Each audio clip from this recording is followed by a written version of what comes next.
लिए शुरुआत करते हैं। नारायण नारायण नारायण।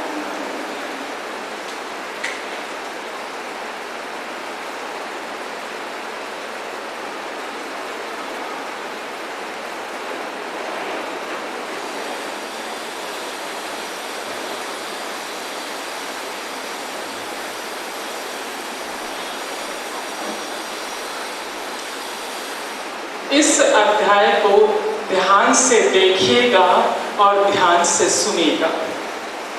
5 अध्यायों में से ये अध्याय ऐसा है, इतना अधिक पावर रखता है कि सुनते सुनते ही आपका ब्लड प्रेशर नॉर्मल, आपका डायबिटीज नॉर्मल, मानसिक अवस्था नॉर्मल। जिस मानसिक अवस्था के साथ आप यहाँ पर आए थे, निश्चित आधा पौना घंटा लगेगा इस चैप्टर को, पौना घंटा एटलीस्ट लेगा। उसके बाद आप देखिए कि आपकी मानसिक अवस्था में क्या परिवर्तन हो गया है। आपके तन में, आपके मन में, आपके धन में, आपके संबंधों में तत्क्षण परिवर्तन। ये इतना पावरफुल अध्याय है नारायण शास्त्र का 3रा अध्याय। पर ध्यान यहाँ पर और ईमानदारी से जो करवाते जा रहे हैं साथ ही साथ करते जाइए, किंतु परंतु मत जोड़िए। और ये सिर्फ आपके लिए है।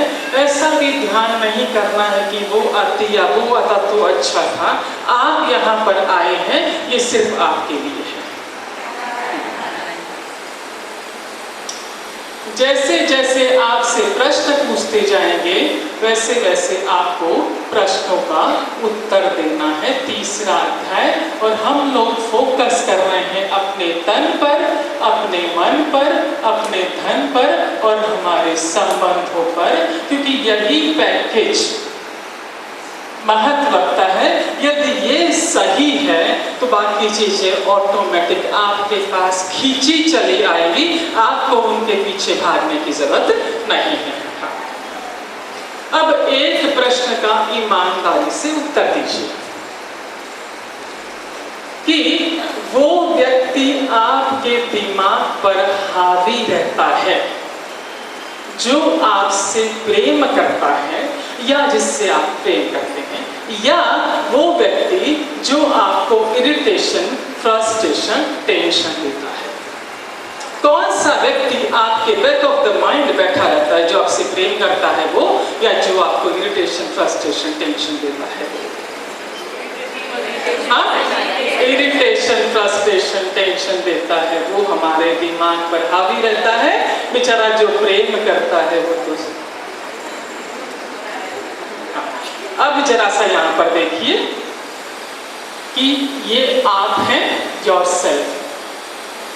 ये वो व्यक्ति है जो आपको इरिटेशन, फ्रस्ट्रेशन, टेंशन देता है। तो जो आपकी परेशानियों का कारण है वो हीरो तो हो नहीं सकता, हम उसे विलन कहते हैं। बराबर? उत्तर देना होगा आपको। विलन है आपके जीवन पर, परेशानी आपको देता है तो विलन है। जब भी इसके बारे में सोचते हैं, जब भी इसके बारे में किसी से कहते हैं, तो हमेशा इसके बारे में हम नकारात्मक ही कहते हैं कि स्वार्थी है, मतलब ये ऐसा है, ऐसा है, ऐसा है। बराबर? सोचते भी हैं तो स्वार्थी है, मतलब ये किसी काम का नहीं। यदि किसी से चर्चा भी करते तो ये स्वार्थी है, मतलब ये। इन शब्दों का हम इस व्यक्ति के लिए इस्तेमाल करते हैं। Am I right? है ना? आपने कहा कि ये हमारे जीवन में विलन का कार्य करता है, इरिटेशन, फ्रस्ट्रेशन, टेंशन देता है, स्वार्थी है, मतलब एक नंबर का स्वार्थी है, एक नंबर का मतलब। पर यदि हम दूसरे 4 लोगों से और जाकर पूछते हैं कि ये व्यक्ति कैसा है, तो जिन शब्दों का आपने इसके लिए प्रयोग किया वही शब्द वे लोग भी प्रयोग करेंगे क्या? हाँ? आपने कहा स्वार्थी है, मतलबी है ना? हमने 4 और लोगों से पूछा इस व्यक्ति के बारे में कि व्यक्ति कैसा है। इनकी रिपोर्ट आई कि बहुत बड़ा, बहुत भला आदमी है। इससे बढ़िया व्यक्ति तो हो ही नहीं सकता। हमारा शुभ चिंतक है, हमारे तो हीरो है ये। Am I right? है ना? व्यक्ति एक है। आप लोग को बोर्ड दिखाई दे रहा है क्या?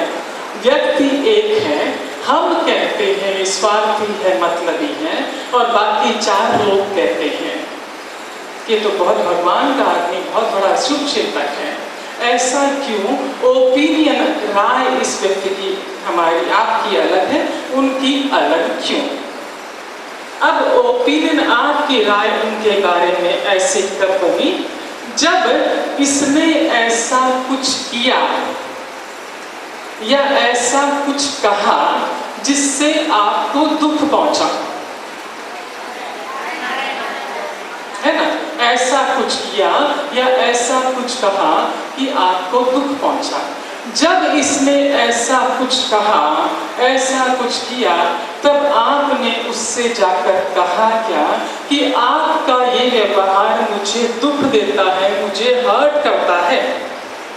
नहीं कहा, है ना? सबने मना में गर्दन हिलाई है कि हमने संबंधित व्यक्ति से जाकर नहीं कहा कि आपका इस तरह का व्यवहार हमें दुख पहुंचाता है। अब जब दोबारा आप इससे मिलते हैं, वो वैसा ही व्यवहार करता है और अगेन आपको हर्ट होता है। यदि आपने जाकर उससे कह दिया होता कि आपका इस तरह का व्यवहार हमें दुख पहुंचाता है, उनका तुरंत जवाब होता कि मेरा इंटेंशन आपको दुख पहुंचाने का नहीं था, भविष्य में मैं ध्यान रखूंगा या ध्यान रखूंगी। पर चूंकि आपने उन्हें बताया नहीं, उन्हें पता नहीं है, इसलिए बारंबार वो वैसा ही व्यवहार आपके साथ करते हैं। राइट? इतनी बात उतरी क्या? है ना? वैसा ही व्यवहार करते हैं। और जब सामने वाला बारंबार वैसा ही व्यवहार करता है, आप बारंबार हर्ट होते जाते हैं। अब आपने अपने दिमाग में उसकी एक तस्वीर बना ली कि व्यक्ति जो है स्वार्थी है, मतलबी है। जितनी बार भी मैं इसके संपर्क में आता हूँ या आती हूँ, मुझे दुख ही मिलता है, मैं हर्ट ही होती हूँ। बराबर है ना? अब जरा सा सुन लीजिए। आप जिस व्यक्ति के बारे में जैसा सोचते हैं, वैसा उसे बनाते हैं अपने लिए। जिस व्यक्ति के बारे में, ध्यान से सुन लीजिए, जिस व्यक्ति के बारे में आप जैसा सोचते हैं, जैसा बोलते हैं, वैसा उसे बनाते हैं अपने लिए। आप बारंबार इनके लिए सोचते हैं कि ये स्वार्थी है, मतलबी है। इस व्यक्ति की दूरी मायने नहीं रखती। ये आपके साथ एक ही घर में रह रहा है तब भी, या विदेश में 7 समंदर पार है तब भी। क्योंकि मोबाइल लेकर जब आप फोन करते हैं, घर के भीतर ही एक कमरे से दूसरे कमरे में, जितना समय आपके घंटे दूसरे कमरे में पहुंचने में लगाएगी, उतना ही समय आप एक कमरे से बैठकर विदेश में बैठे मित्र को फोन करते हो, उतना ही समय लगता है ना?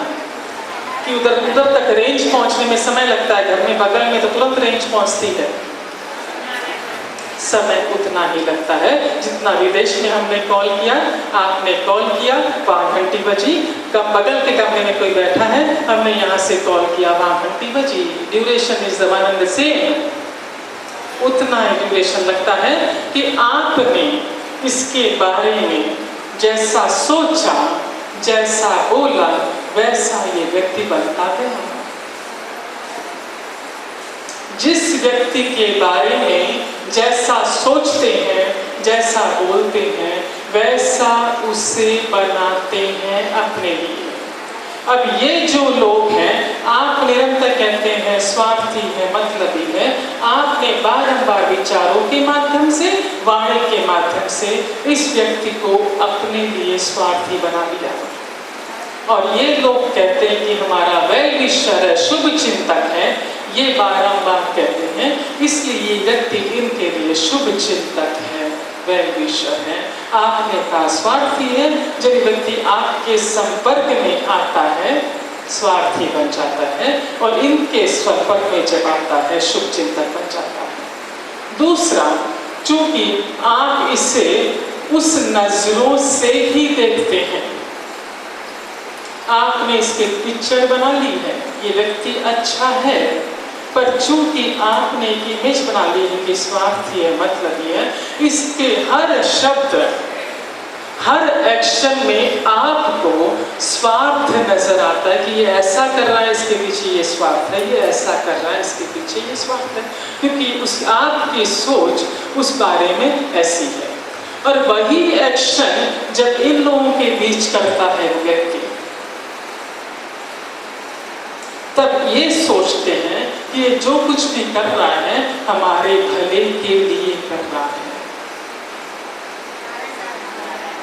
इन्हें भलाई मिलती है, आपको स्वार्थ मिलता है।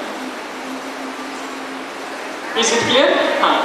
तो जिस व्यक्ति के बारे में, पहला पॉइंट, जिस व्यक्ति के बारे में जैसा आप सोचते हैं, जैसा आप बोलते हैं, वैसा उसे बनाते हैं अपने लिए।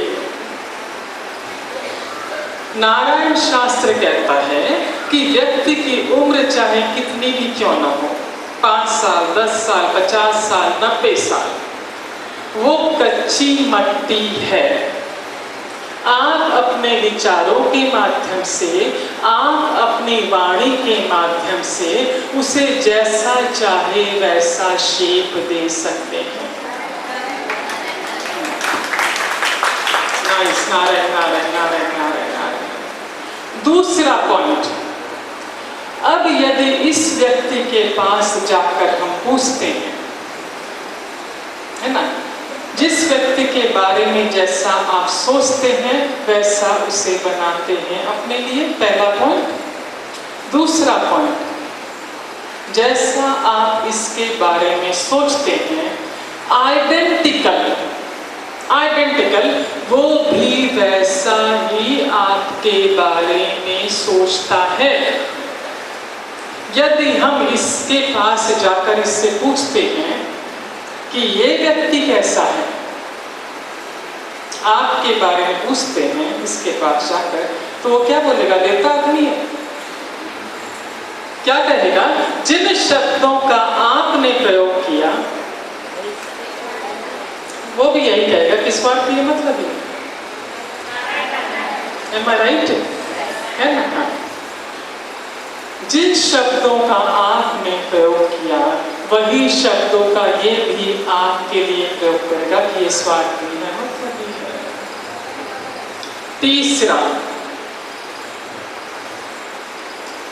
हम जब निरंतर इसके बारे में सोचते हैं कि स्वार्थी है, मतलब ही है, धीरे धीरे हम भी स्वार्थी और मतलबी बनते जाते हैं।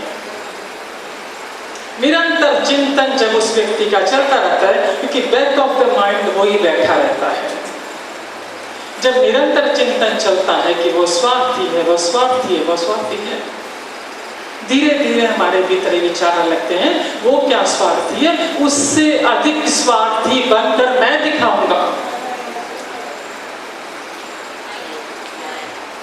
वो क्या करता है, उससे अधिक नीचे गिरकर मैं दिखाऊंगा।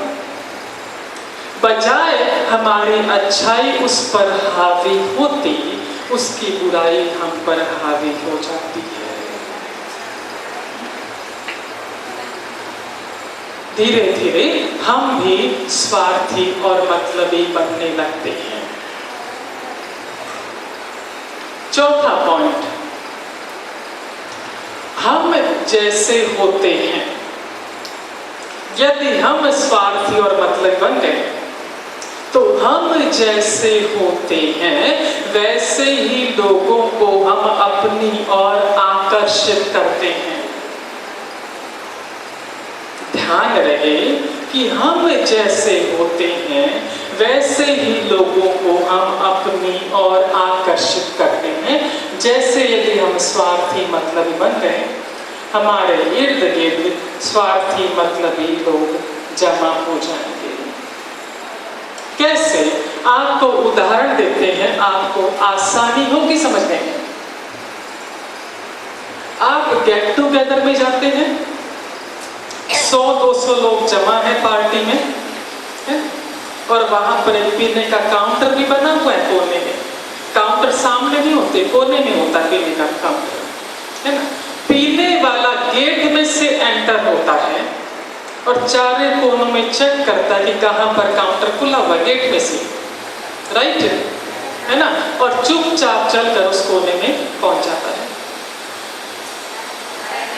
और पीना पिलाना शुरू कर देता है। जब वो पी रहा होता है तब देखता है कि गेट पर उसका एक दोस्त आया है ना। यदि जो दोस्त आया है, यदि वो पीने वाला है तो उस कोने से वो इशारा करेगा कि इधर आ जा। और यदि वो दोस्त पीने वाला नहीं है तो उसकी हिम्मत नहीं है उसको देख के बोल देने इधर आ जा। हिम्मत है क्या? बल्कि देख के भी अनदेखा कर देंगे।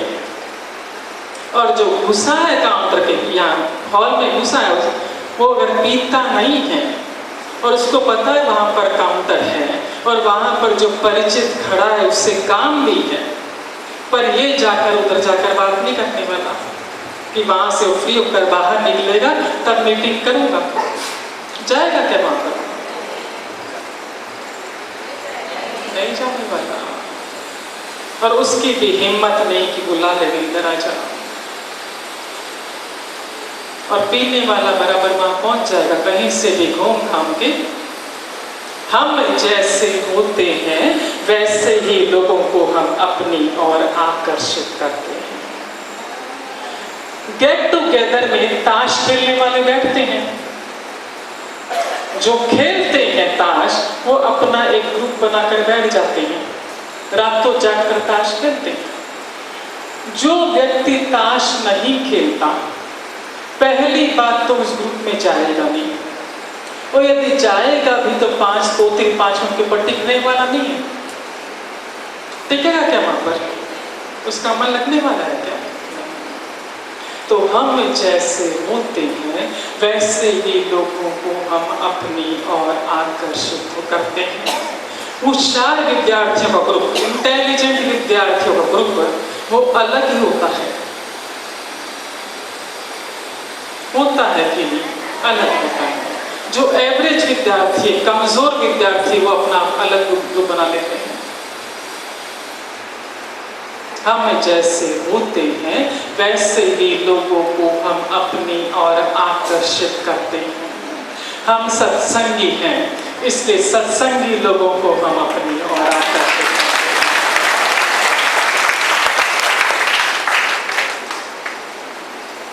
तो यदि आप स्वार्थी मतलबी बनते हैं तो आप कैसे लोगों को अपनी ओर आकर्षित करेंगे? स्वार्थी और मतलबी, और जो स्वार्थी मतलबी धीरे धीरे जो आपसे जुड़े आपके नियर डियर भी स्वार्थी बनते जाएंगे।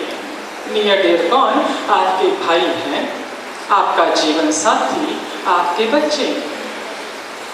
फिर यदि आप आकर कहते हैं कि आजकल के बच्चे बहुत स्वार्थी हैं, हमारा पहला प्रश्न होता है कि बनाया किसने?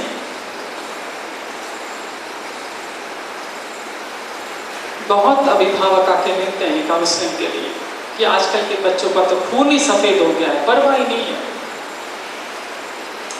बनाया किसने? धीरे धीरे परिवार के सदस्य भी स्वार्थी मतलबी होते जाते हैं। कैसे उन पर असर पड़ता है जरा सा देखिए, बताते हैं आपको। ये आपका घर है, इसके भीतर आप हैं, और हर व्यक्ति का अधिकांश समय घर के भीतर बीतता है, क्योंकि सोते हम घर में के भीतर आते हैं, चाहे पूरे दिन बाहर रहें, सोते हम घर के अंदर आकर हैं। जब घर में होते हैं निरंतर आपका स्वार्थ भरा चिंतन चलता रहता है, इससे क्या लाभ उठाऊं, इससे क्या लाभ उठाऊं, इससे क्या लाभ उठाऊं, है ना। जब चिंतन चलता है ये सब शरीर के बाहर तरंगे बाहर निकलती है, स्वार्थ भरी तरंगे बाहर निकलती है। इन तरंगों से पूरा आपका घर भर जाता है और इन तरंगों की चपेट में आते हैं आपके परिवार के सदस्य, जिन्हें आप कहते हैं नियर और डियर। ऐसे लोग उनके संपर्क में आते हैं आपके, और फिर वो वैसे बन जाते हैं कैसे? स्वार्थी और मतलबी। आपको चलेगा क्या ऐसा हुआ तो? आपके परिवार के सदस्य विस्वार्थी मतलबी बन गए, आपको चलेगा क्या? नहीं चलेगा। खाली 3 हाथों ने ऐसे हाथ हिलाया, बाकी बैठे हैं आराम से। इसका अर्थ हम क्या समझें? हाँ। तो हमें ये साइकिल यहीं पर रोकनी होगी, जो हम इसके बारे में निरंतर करते रहते हैं। क्योंकि यदि आप स्वार्थी और मतलबी बनते हैं, सबसे पहला असर आपके धन पर पड़ता है। फर्स्ट असर कि स्वार्थी बनना एक नकारात्मक ऊर्जा का निर्माण करना है। जब आप स्वार्थी बनते हैं, धन भी आपसे दूर होना चाहता है। सबसे पहले धन पर असर आता है। आप देख लीजिए, जो स्वार्थी व्यक्ति है उनके घर में धन की बरकत नहीं होगी, ना बढ़ोतरी होगी। धन चाहे आता भी है पर बरकत नहीं दिखेगी आपको, ना बढ़ोतरी होगी। सबसे पहला असर धन पर होता है। उसके बाद आपके तन पर, आपके मन पर, और स्वाभाविक है संबंधों पर तो होगा ही होगा।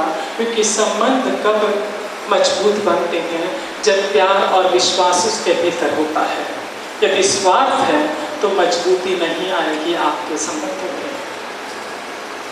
है ना?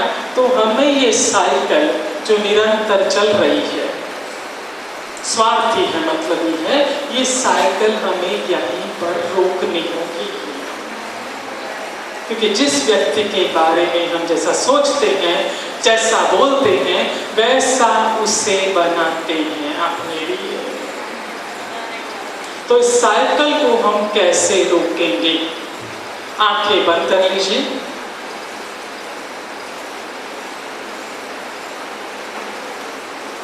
बैक सीधी,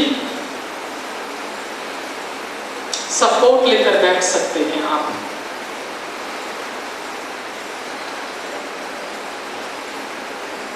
आंखें बंद,